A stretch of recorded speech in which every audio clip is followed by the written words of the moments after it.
Trigger warning, this is a new mom that had a traumatic birth via C-section. So I'm just putting that out there. So this is another reason why I am on team let the birth rate plummet to hell. Many of these people don't deserve babies. They deserve to be lonelier.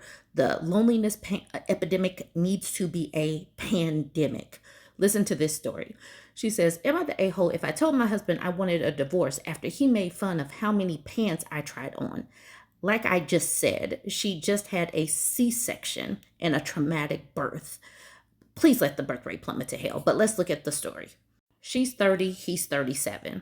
She said, I had a baby 8 weeks ago via a traumatic birth, 10 hours of active labor, super high fever, emergency C-section, and my son didn't breathe for 8 minutes after coming out.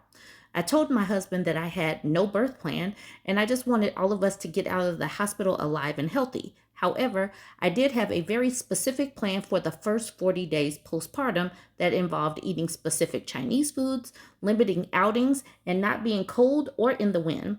I told him it was very important to me culturally and for my healing.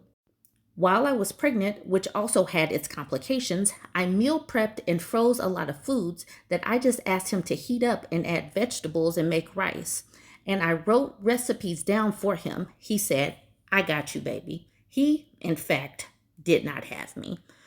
I spent the first 2 weeks postpartum sleeping on the couch because I couldn't get in and out of bed after my surgery, doing the whole night shift by myself every night and not eating anything besides the fast food he would bring home, or I would end up cooking for us. He told me that staying inside for 40 days was stupid, so by day 10 we were going out. I know that I should have said no, but I was too tired to argue.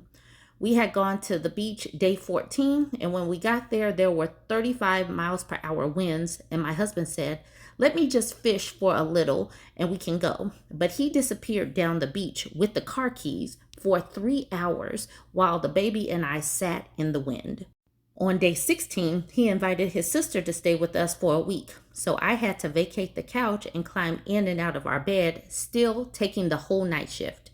His sister had a very similar surgery, hysterectomy, earlier this year and was telling my husband and I about the risk of hernias after surgeries like ours. This was after both of them sat on the couch and watched me haul laundry to and from the garage while they watched TV. She also demanded that we eat certain foods while she was here that she can't get back home. And my husband DoorDashed whatever she wanted to the house and or drove us all to go get food that she wanted. Meanwhile, I couldn't get him to heat up frozen food for me. She also told us about the importance of scar care after the surgery and suggested that I get a C-section massage. Any place I found were over $200, and I text my husband I felt guilty spending that much money on something so selfish. He changed the subject and didn't address my text at all. I felt so incredibly hurt by this.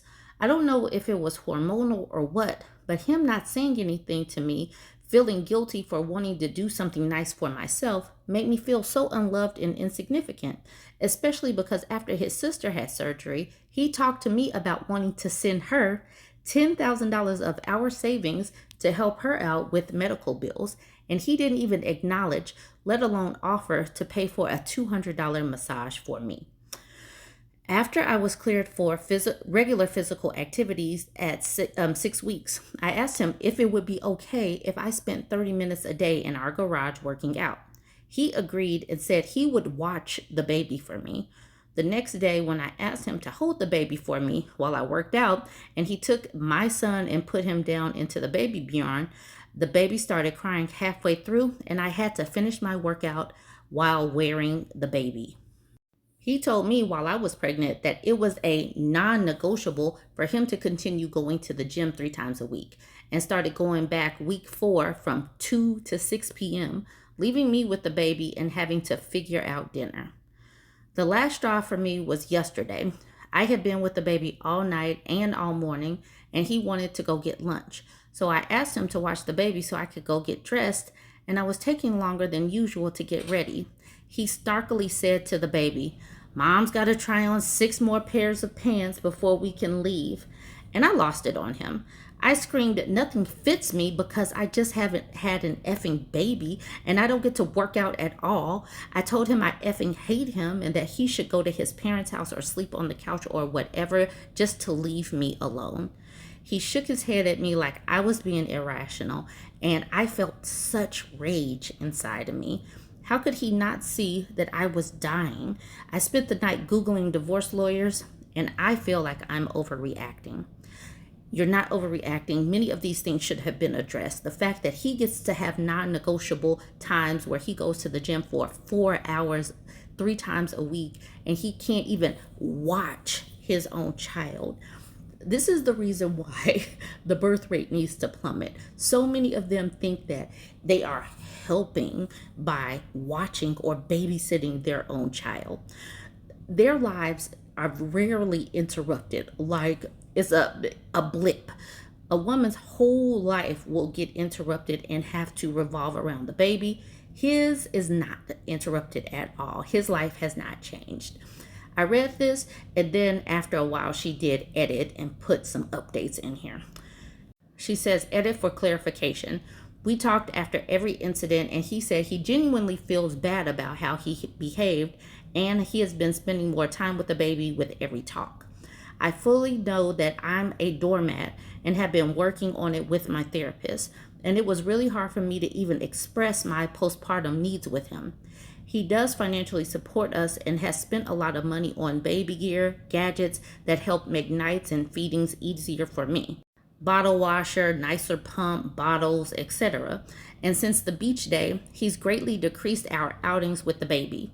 He has also been holding the baby at night for a couple of hours from 9 p.m. to whenever he goes to bed so I can sleep. He's also been on paternity leave this whole time. Also, I don't have any family I can stay with right now, and my friends have all recently moved out of state. Update. We talked this morning, and he said that I'm punishing him for things that happened months ago, and that it's unfair that I won't forgive him or see his support in other ways.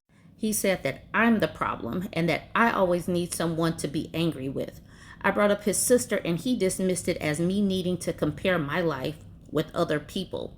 I told him I feel like I asked for so little and that he's not listening to me. He said I just fixate on everything he doesn't do. I just feel so unseen. He said he would love to give me time to go do things I want to do, except you don't have any hobbies. He said, if I gave you 2 hours right now, what would you go do? And I said, I have to clean the bathrooms and do laundry. He said, I'm allowed to treat him like when I'm hungry and sleepy, and he always forgives me. I do get very standoffish and short when I'm both hungry and sleepy, but I can't forgive him for something he did so long ago. The thing is, she's a breastfeeding mom. Of course she needs food and she needs sleep and she needs time to heal. The fact that he's not taking on any extra responsibility, especially since he's on paternity leave, to do the laundry, to take care of the baby more, to allow her to heal, this is a major problem and the reason why she's getting standoffish. His issues are with the fact that her body hasn't fully healed and she's sleep deprived. Her issues with him is that he's not doing his part. When she finally does leave him, her life is going to be so much easier. And this person does not deserve to have a wife and his child in the home because his life hasn't changed. And I am enraged for her. And this is the reason why I will continue to say the birth rate needs to plummet to hell. This first comment says, not the a-hole, but let's be clear, this is not about pants. Your husband is a selfish a-hole that doesn't give a shit about you or his child. And furthermore, let's be clear that having a standard hysterectomy surgery is not the same as having a C-section. I've had both, and a C-section is by far worse. You shouldn't have been carrying laundry that soon after surgery. I'm totally sure that Dazzling Cabinet is a man saying, do you work or are you a stay-at-home mom? Keep in mind the baby's 2 months old. Does he financially support the entire family with his work alone? And she responds with, I just finished grad school 4 months before I had the baby, but before that I worked in pharmaceutical chemistry and had a decent savings. I paid my half for our mortgage and bills, but I didn't have any extra money for fun stuff like going out to eat, coffee, dates, or home improvement things, so he would pay for everything else. I'm supposed to start a new job at the beginning of August. So you could tell that dazzling cabinet was like, this is just what you're supposed to do because he is not working. But like she said, he's also on paternity leave. So he should be doing his part. He's choosing not to. That's the reason why she's so frustrated and why she's not able to properly heal and get the food and all of that because he's not doing his part. She definitely needs to divorce this man. Chime in.